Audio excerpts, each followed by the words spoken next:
معزز سامعین حضرات، میں آپ سے کچھ خاص بات، ایک خاص پیغام آپ تمامی حضرات کو پہنچانا چاہوں گا۔ یہ خاص پیغام تمامی اہل اسلام کے لیے ہے۔ میری ذمہ داری ہے آپ تک ہر بات پہنچاؤں اور میں آگاہ کروں۔ جیسے اگلا مہینہ ماہ رمضان المبارک کا آنے والا ہے، اس مہینے میں نماز تراویح کی ادائیگی کا معاملہ ہے۔ نماز تراویح کیسے ادا کی جائے اور اس میں قرآن شریف کس طریقے سے سنا جائے اور کس طریقے سے حفاظ کے لیے یہ معاملہ درپیش ہے کہ وہ کیسے سنائے، چونکہ حفاظ کرام یہ مہینہ ان کے لیے بہت اہم اور بہت ہی خاص ہوتا تھا۔ وہ رمضان شریف میں اپنی جگہ جگہ مساجد میں اپنی تقرری کر کے اور وہ اپنا قرآن شریف سناتے تھے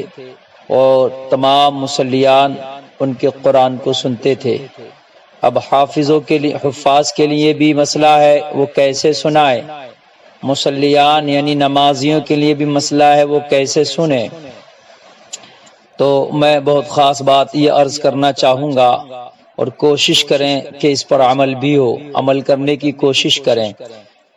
اسی طریقے سے یہ لاک ڈاؤن رہا جیسے ہے، اور ابھی میں تو نہیں سمجھتا کہ یہ ہٹے گا، چونکہ اب 3 مئی تک کر دیا گیا، تو 3 مئی تو رمضان شریف باضابطہ طور سے شروع ہو جائیں گے اور رمضان کا ایک ہفتہ بھی نکل چکا ہوگا،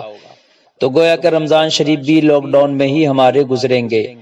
تو اس میں نمازیں ہمیں گھر ہی پڑھنا ہوں گی۔ جس طریقے سے اب ہم نمازوں کو گھر پڑھ لیں، اسی طریقے سے رمضان شریف کے مہینے میں بھی ہمیں اپنی نمازیں گھر پر پڑھنا ہوں گی۔ معزز خواتین و حضرات، اس میں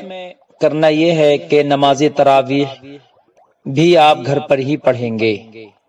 کچھ لوگ یہ ہیں کس طرح سے پڑھیں گے، تو جیسے مسجد میں نماز تراویح پڑھتے ہیں اور نماز پڑھتے ہیں، اسی طریقے سے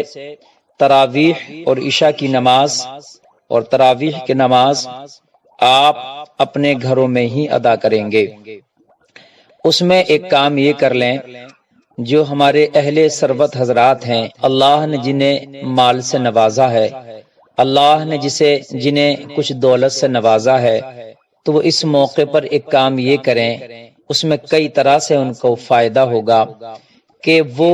کسی حافظ کا بات کر لیں اپنے گھر کے لیے کہ آپ کو ہمارے گھر میں ہمیں صرف نماز تراویح پڑھانا ہے۔ گھر کے 2 3 4 5 لوگ تک اپنے گھر کے جیسے ہیں آپ کے، تو وہ ایک جگہ اپنے گھر میں جماعت کر کے اور کسی بھی حافظ کا آپ تقرر کر لیں کہ آپ کو ہمارے گھر پر ہی رہ کر نماز تراویح بھی پڑھانا ہے اور ہماری 5 ٹائم کی بھی جماعت ہمارے گھر پہ ہی کرا دو۔ یعنی باہر کا اپنے محلے وغیرہ کے لوگوں کو اکٹھا نہ کریں، اپنے گھر کے جو بھی 2 4 5 لوگ تک ہوں وہ جماعت کر کے اور رمضان شریف کے اس حسین موقع پر اپنے گھر میں ہی قرآن شریف نماز تراویح میں پڑھوائیں، تو آپ کے گھر میں قرآن کی تلاوت بھی ہوگی، قرآن کی برکتیں بھی آپ کو ملیں گی اور اللہ کی رحمت بھی برسے گی، اور آپ کو نماز تراویح میں قرآن سننے کا موقع بھی ملے گا۔ جیسے ہر سال آپ سنتے ہیں، اس سال آپ کا ناغہ نہیں ہوگا اور آپ کو قرآن شریف بھی سننا مل جائے گا۔ اور جو حفاظ ہیں ایک آس لگا کے بیٹھتے ہیں کہ رمضان شریف میں کہیں بھی وہ قرآن سناتے ہیں تو ان کی قسمت کا، ان کے جو مقتدی حضرات ہیں ان کو نذرانے اور تحائف کے طور پہ کچھ نہ کچھ پیش کرتے ہیں اور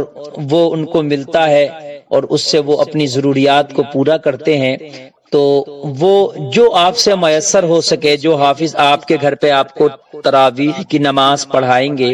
اور جو آپ کو نمازیں پڑھائیں گے تو جو آپ سے میسر ہو سکے، جو بھی آپ کی استطاعت ہو، آپ اس حافظ کو نذرانے وغیرہ سے بھی، اپنے تحائف وغیرہ سے بھی نوازیں، تو ایک تو آپ کو وہ نوازنے کا ثواب الگ ملے گا، قرآن شریف آپ کے گھر میں پڑھا جائے گا، نماز تراویح بجماعت،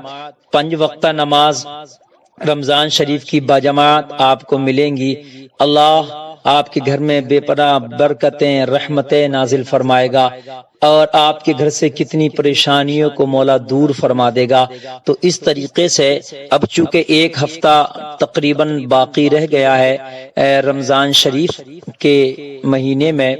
تو آپ ابھی سے حفاظ کا تقرر کر لیں، اور اپنے قریب کا ہی کوئی حافظ اپنی بستی کا ہو یا کوئی قریب کا ہو آس پاس کا، اس کو بات کر کے اور فکس کر لیں کہ صرف آپ کو ہمارے گھر پہ ہم ہی کو تراویح کی نماز جماعت سے پڑھانا ہے، قرآن شریف ہمیں سنانا ہے، اور اس میں آپ کے اوپر ہے، آپ چاہو تو 10 دن کا قرآن شریف سن لو، 15 دن کا سن لو، 20 دن، 25 دن، یا پورا رمضان شریف سنو، وہ آپ کے اوپر ہے، جتنے دن میں آپ چاہو قرآن شریف سن سکتے ہیں۔ تو اس میں آپ لوگوں کے لیے بھی بہت بہتری اور بھلائی ہے، بجماعت نمازیں ملیں گی، قرآن سننے کو ملے گا، اور حفاظ کا بھی جو ہے وہ انتظام ہو جائے گا، جو ان کا رمضان شریف میں ایک نذرانے کی شکل میں کچھ ان کی امداد ہوتی ہے۔ اللہ، اور باقی عبادت ویسے ہی جیسے آپ اپنے گھروں پر کر رہے ہیں، اسی طرح سے آپ اپنے گھروں پر عبادت کا انتظام کریں، اور باقی غربا کا خیال رکھیں، اور غریبوں کو جو ہے کھانے کے لیے اور پہننے کے لیے، دوائیوں کے لیے اگر کوئی پریشانی ہے تو جہاں تک ہو سکے ان کی امداد کریں، مدد کرنے کی کوشش کریں۔ ایسے موقع پہ کسی کی مدد کریں گے تو ثواب تو ہے، لیکن اس موقع پر اگر مدد کریں گے تو کچھ زیادہ ہی ثواب ہے، اس لیے کہ آج بہت ضرورت مند ہے۔ اللہ تعالی سب کی حفاظت فرمائے، آمین یا رب العالمین۔